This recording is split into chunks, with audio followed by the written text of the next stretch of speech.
Seattle on the road at Arizona. This is 2.5 or 3 in favor of Arizona at home over Seattle. 44 to 44.5 is our total out there in this one. Who'd have thought this game would mean as much as it would here as we enter week 14? It's wide open for either one of these teams should they be able to close strong. And Mo, I played an under on the opener. Didn't get a huge best of it. It was 45.5. It's down to 44.5 now, so just a 1 point difference. But I kind of believe in the renaissance of this Seattle defense a little bit. I think that maybe it just took them a little while to figure it out, and I think what I'm seeing from them I do like pretty good. And given the variance that Arizona kind of plays with, I get it.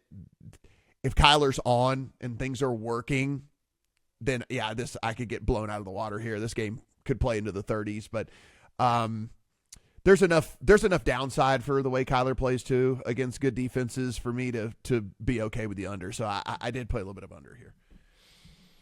Yeah, I believe in it as well. I mean, I think we've talked about it. I mean, the common thread between this team and the Eagles is talent plus new coaches, and new coaches installing new systems, especially like the Fangio system is traditionally very complex and takes some time.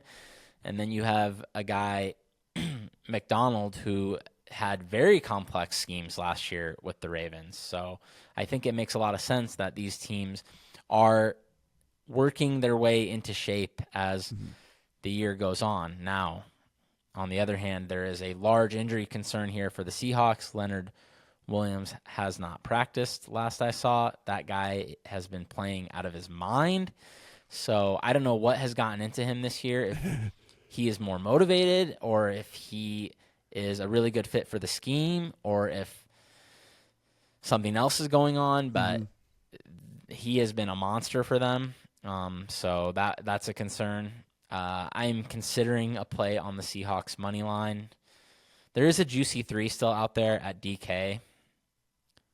I kind of prefer money line, the way these teams play, the way these quarterbacks play. We know Geno is capable of the great. We know Geno is also capable of the devastating.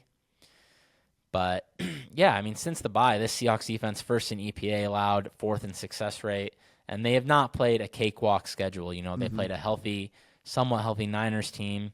They played, obviously, the Cardinals, which has been a solid offense, and then the Jets, not quite as strong, but still not like, you know, playing the 2016 Cleveland Browns or anything like that. I mean, they're playing a representative sample of NFL teams here, and they're shutting them down. So I don't understand why the market is so convinced the Cardinals are better than the Seahawks. I think these teams are very close.